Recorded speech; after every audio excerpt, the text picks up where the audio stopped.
भाइयों और बहनों, अब आता है इस चैप्टर का सबसे मजेदार एक्सपेरिमेंट एंड मजेदार पार्ट एंड इसके जो रिजल्ट्स हैं एंड इसकी जो समझ है, आपको बहुत ज्यादा मजा आने वाला है। ठीक है, ये था Rutherford's model of an atom.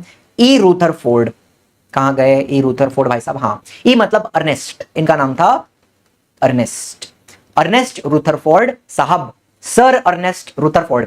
इन्होंने ये मॉडल हमें दिया। तो इन्होंने क्या एक्सपेरिमेंट किया था? इन्होंने एक गोल्ड फॉइल स्कैटरिंग एक्सपेरिमेंट किया था। ये पूरा एक्सपेरिमेंट हालांकि आपके टेक्स्ट बुक में डिटेल में नहीं दिया, लेकिन मैं आपको दिखाऊंगा एंड आपको बहुत मजा आने वाला है, ट्रस्ट मी। जितना मजा मुझे पढ़ाने में नहीं आएगा, उससे ज्यादा मजा आपको समझने में आएगा। ठीक है, सो अर्नेस्ट रुथरफोर्ड साहब, he was interested in knowing how the electrons are arranged within an atom. अब इनके पहले सर जे थॉमसन, इन्होंने बोला ऐसा गोला है पॉजिटिव चार्ज का, स्फीयर है, उसके अंदर इलेक्ट्रॉन फंसे हुए हैं, स्टडेड हैं, एम्बेडेड हैं। तो इन्होंने वो बात नहीं मानी। इनको समझना था कि इलेक्ट्रॉन्स सच में ऐसे ही हैं कि कुछ अलग बात हो रही है। इलेक्ट्रॉन्स किस तरह से अरेंज हुए हैं एटम के अंदर, ये समझना था। तो इन्होंने किया गोल्ड फॉइल स्कैटरिंग एक्सपेरिमेंट। ध्यान से सुनना, वेरी इंटरेस्टिंग। इन्होंने लिया एक लेड का डब्बा लिया। ठीक है, लेड का शील्ड, लेड का डब्बा। लेड क्या होता है? एक एलिमेंट है, मेटल है ना। लेड का एक शील्ड लिया, डब्बा। उसके अंदर उन्होंने एक रेडियो एक्टिव मटेरियल रखा, जिसको हम बोलेंगे सोर्स ऑफ अल्फा पार्टिकल। क्या होता है सब कुछ बताऊंगा। या तो रेडियम लिया जा सकता है या तो पोलोनियम लिया जा सकता है। ये क्या है सर? ये रेडियो एक्टिव एलिमेंट्स हैं जो अल्फा पार्टिकल्स रिलीज करते हैं। सर अल्फा मतलब क्या, बता दो। अल्फा पार्टिकल क्या होता है? Alpha particles are doubly charged helium ions and they have a mass of 4u, u मतलब यूनिफाइड मास या फिर atomic mass unit, AMU। Sir doubly charged मतलब, सुनो सब बताता हूं। हीलियम जानते हो? हीलियम जानते हो? हीलियम के ऊपर अगर 2+ चार्ज आए तो इसको मैं बोलता हूं अल्फा पार्टिकल। ऐसा हीलियम एटम जिसके ऊपर 2+ चार्ज है, इसको मैं बोलता हूं अल्फा पार्टिकल। इसका मास होता है 4u या फिर आप उसको AMU बोलोगे तो भी चलेगा, 4AMU, या फिर सिर्फ u लिखो, यूनिफाइड मास। एंड ये पार्टिकल काफी हैवी होते हैं and the fast moving alpha particles have a considerable amount of energy. एक बुलेट की तरह, ढिशक्याऊं, बुलेट की तरह ये निकलने वाले हैं यहां से। बात समझ में आई? Doubly charged helium ions, He2+। Alpha particle बोला, उसका मास कितना है? 4u एटॉमिक मास यूनिट या फिर यूनिफाइड मास। एंड जब वो निकलते हैं एक बुलेट की तरह निकलते हैं, they have considerable amount of kinetic energy. Are you understanding? ये हो गया आपका अल्फा पार्टिकल। एंड उसका सोर्स क्या है? Radioactive element such as radium या फिर पोलोनियम। यहां तक बात आपको समझी? अब सुनो, इन्होंने लिया एक गोल्ड फॉइल। गोल्ड का फॉइल क्यों लिया? गोल्ड एक ऐसा मेटल है विच इज हाईली मैलिएबल। आपने सुना है मैलिएबल शब्द? मतलब गोल्ड को मार मार के इतना चपटा किया जा सकता है, एक बहुत ही पतली शीट बनाई जा सकती है। आपने अगर आप गूगल करोगे गोल्ड लीफ तो आपको पता चलेगा बहुत ही पतला पतला शीट्स गोल्ड का यूज किया जाता है डेकोरेशंस में, उनको गोल्ड लीफ बोलते हैं। ठीक है, तो इन्होंने इतना पतला फॉइल लिया। कितना पतला? He selected gold foil because he wanted as thin a layer as possible. This gold foil was about 1000 atom thick. मतलब अगर एक पेज की बात करूं, अगर ये एक पेज है तो आपको पता है इस पेज में मिलियंस ऑफ एटम्स हो सकते हैं। इसकी जो थिकनेस है उसमें मिलियंस ऑफ एटम होते हैं। गोल्ड को इतना चपटा किया कि गोल्ड की थिकनेस कितनी थी? गोल्ड की थिकनेस कितनी थी? 1000 एटम, बस इतना चपटा किया मार के गोल्ड फॉइल। अब क्या किया सुनो, उन्होंने इसके आसपास एक फ्लोरोसेंट मटेरियल की स्क्रीन लगाई। ठीक है, जिंक सल्फाइड की एक स्क्रीन लगाई गोल्ड फॉइल के इर्द गिर्द। इसको बोलेंगे फ्लोरोसेंट मटेरियल। फ्लोरोसेंट मतलब क्या? वो चमकती है। क्यों चमकती है, कैसे चमकती है, आपको बताऊंगा मैं। ठीक है, जब इस स्क्रीन के ऊपर अल्फा पार्टिकल, मेरे को बताओ, इधर से ऐसा अल्फा पार्टिकल निकला, गोल्ड फॉइल के आर पार जाएगा, जब वो स्क्रीन के ऊपर टकराएगा, ये स्क्रीन इधर ऐसा चमक उठेगी, इसको बोलते हैं फ्लोरोसेंट स्क्रीन। ठीक है, यहां तक का सेटअप आपको समझ में आया? अब मुझे बताओ ये क्या निकला? ये निकला beam of alpha particle, bullet के जैसा, डिशक्याऊं। आपको पता है रुदरफोर्ड को क्या लगा, उन्होंने क्या एक्सपेक्ट किया था, ये जो अल्फा पार्टिकल हैं वो सारे के सारे गोल्ड फॉइल को चीरते हुए सीधे निकल जाएंगे, इनके अंदर कोई भी डिफ्लेक्शन नहीं दिखेगा। Since the alpha particles are heavier, he did not expect to see large deflections. इन्होंने क्या एक्सपेक्ट किया था, आपको बताता हूं, ध्यान से सुनना। इन्होंने एक्सपेक्ट किया कि जो पॉजिटिव चार्ज होता है, जो प्लम पुडिंग मॉडल है वो क्या बोलता है, एक पॉजिटिव चार्ज का स्फीयर है, बराबर है, और उसके अंदर इलेक्ट्रॉन्स किशमिश की तरह फंसे हुए हैं, क्या बात बराबर है। तो उनको क्या लगता था, रुदरफोर्ड के दिमाग में क्या था, उनको लगता था कि जो पॉजिटिव चार्ज है वो फॉग की तरह है, फैला हुआ है, ठीक है, एंड उसके बीच बीच में कहीं कहीं पे इलेक्ट्रॉन्स घूम रहे होंगे या फ्लोट कर रहे होंगे।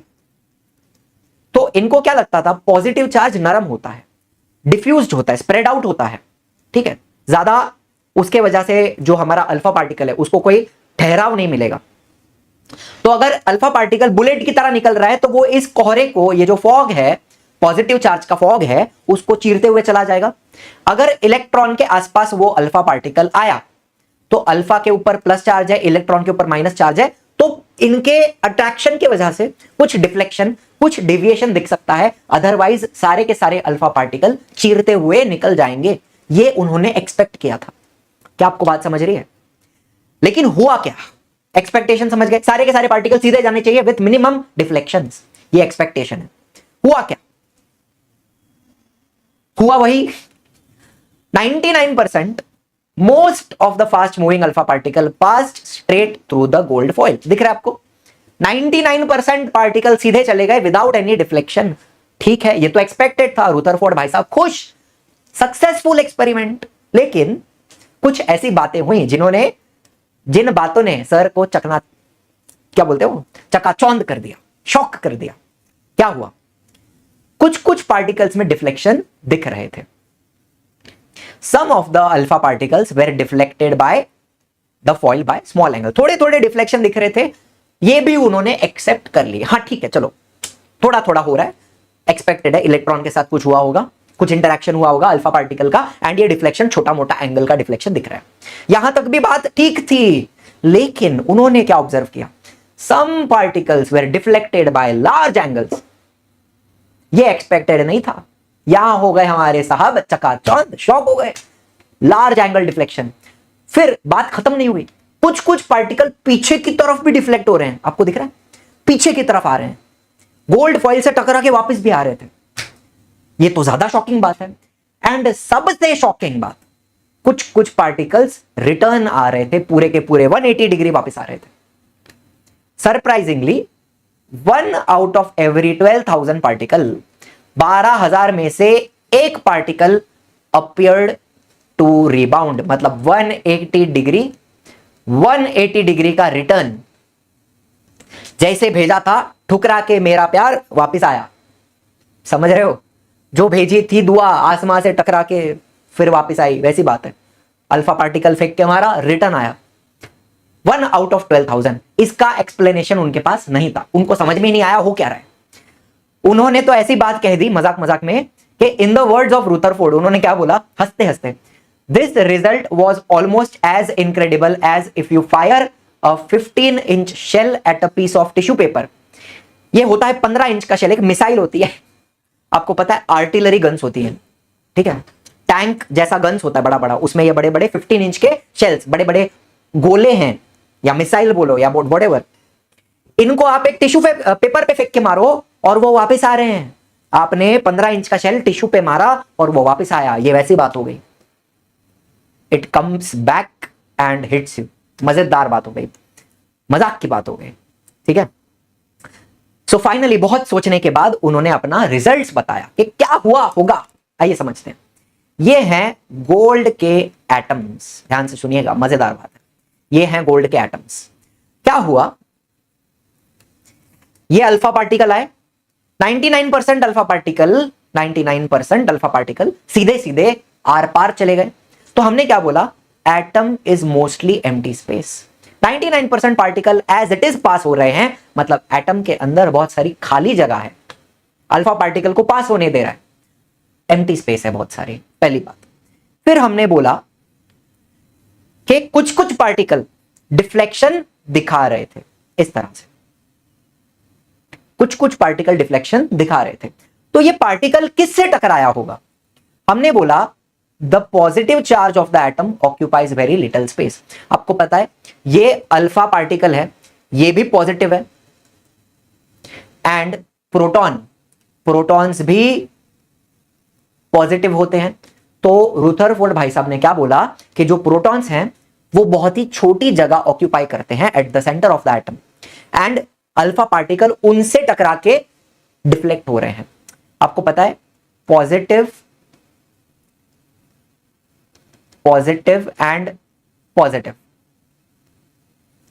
Like charges repel each other.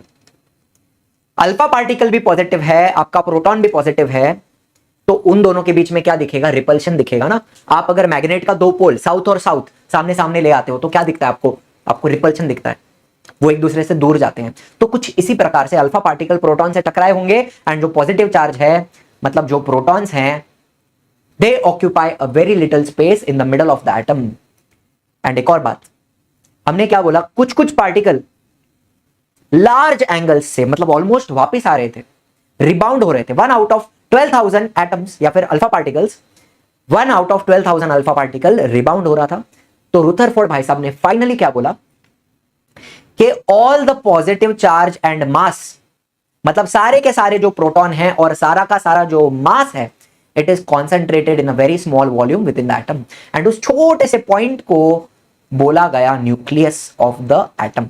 And उस न्यूक्लियस के अंदर प्रोटॉन होते हैं, एंड सारा का सारा जो मास है, एटम का पूरा मास उसके न्यूक्लियस में होता है, इलेक्ट्रॉन्स में नहीं होता।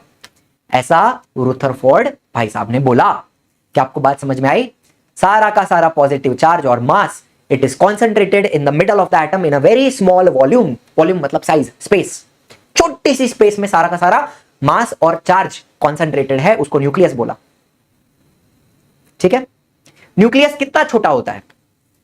एक और बात, रुदरफोर्ड सर ने इसको कैसे इमेजिन किया? मतलब एक बच्चा है जिसको आंख पे पट्टी मार के खड़ा किया, हाथ में पत्थर दिया और बोला ये जो फेंस दिख रही है उस फेंस पे पत्थर मार, तो मैक्सिमम पत्थर बीच में ये जो छेद हैं उसके अंदर से पास हो जाएंगे, मैक्सिमम पत्थर आर पार चले जाएंगे, बिकॉज खाली जगह है, काफी सारी एम्प्टी स्पेस आपको दिखाई दे रही है। लेकिन कुछ कुछ पत्थर इन वायर से टकरा के डिफ्लेक्ट हो सकते हैं, अलग अलग एंगल में जा सकते हैं। मतलब जो मास है वो कहां कॉन्सेंट्रेटेड है? बीच में, यहां पे वायर पे कॉन्सेंट्रेटेड है। एंड कुछ पत्थर एकदम सेंटर में टकराया, प्रॉपर ऐसा जाके टकरा के वापस आया। Are you understanding? Alpha particle के साथ भी क्या हुआ? अगर अल्फा पार्टिकल यहां पे टकराया तो ये ऐसा चला जाएगा, अगर यहां टकराया तो ऐसा चला जाएगा। लेकिन अगर सीधा सीधा कोलाइड हुआ, टकरा के, हेड ऑन कोलिजन, मतलब दो बच्चे हैं अपना सर पटक रहे हैं टक्कर के, हेड ऑन कोलिजन, क्या बोलते हैं इसको? हेड ऑन कोलिजन, तब जाके ये रिटर्न जाएगा। 1 आउट ऑफ 12,000 अल्फा पार्टिकल। आपको बात समझ में आ रही है? ठीक है, जितना इसको सिंप्लीफाई कर सकता हूं कर रहा हूं। फ्रॉम द डेटा, जो रुदरफोर्ड भाई साहब ने जो डेटा कलेक्ट किया, he also calculated the radius of the atom. उन्होंने क्या बोला कि जो न्यूक्लियस होता है, it is 10 to the power 5 times less than the radius of the atom। Nucleus का रेडियस कितना होता है? अगर ये एटम है, ये पूरा एटम है, ठीक है, ये एटम है, तो इसका जो न्यूक्लियस होगा, nucleus is 10 to the power 5, nucleus is 10 to the power 5 times smaller than the atom. मतलब क्या सर? 10 to the power 5 का मतलब क्या है? 1 2 3 4 5, 1 लाख।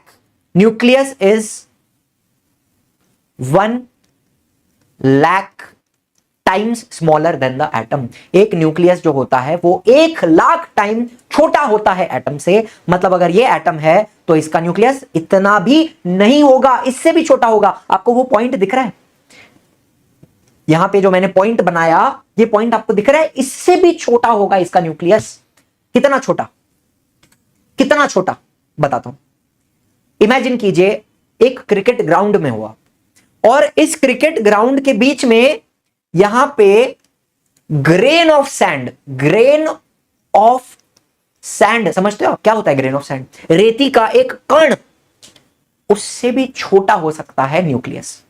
अगर ये आपका स्टेडियम, ये एटम है, तो एक रेती के कण से भी छोटा रहेगा उसका न्यूक्लियस। इतना छोटा होता है न्यूक्लियस। समझ में आ रही है बात? बहुत ही इंटरेस्टिंग बात है, बहुत ही इंटरेस्टिंग।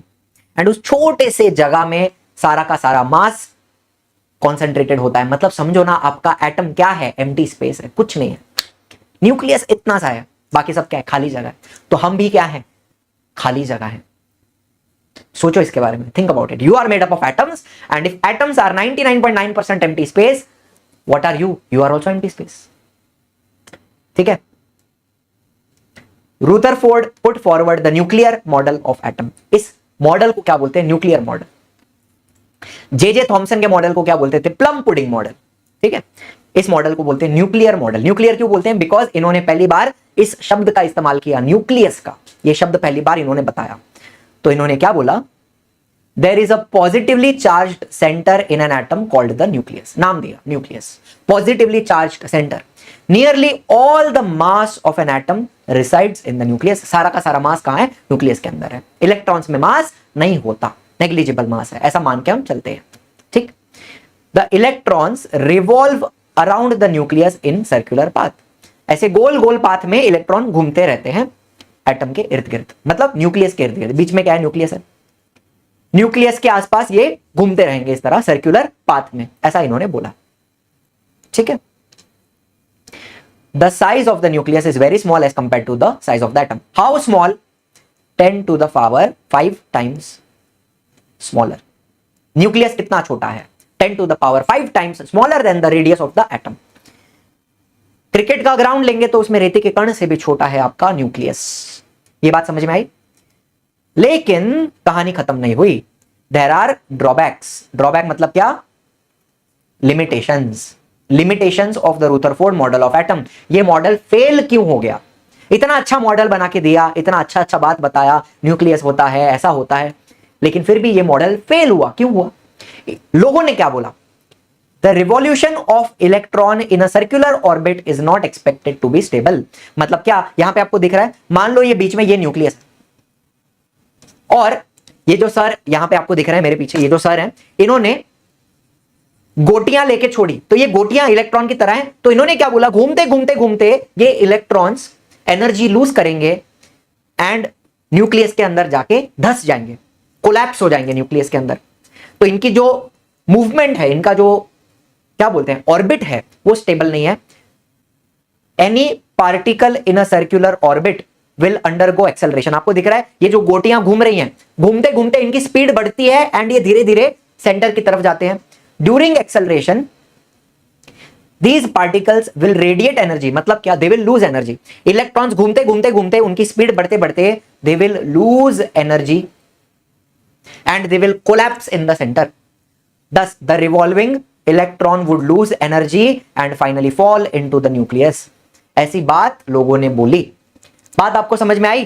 पहला पॉइंट, इनकी जो ऑर्बिट है वो स्टेबल, ऑर्बिट स्टेबल नहीं है। पार्टिकल क्या करते हैं? एक्सेलरेट। एक्सेलरेट करते करते क्या करेंगे? They will lose energy and धीरे धीरे they will fall into the nucleus and collapse the atom. लेकिन हमें पता है एटम कैसा होता है? कोलैप्स होता है क्या? नहीं, एटम इज स्टेबल। एटम कैसा होता है? स्टेबल होता है। ऐसे कुछ कोलैप्स वोलैप्स होता नहीं है। तो फिर ये मॉडल हो गया फेल। Are you understanding?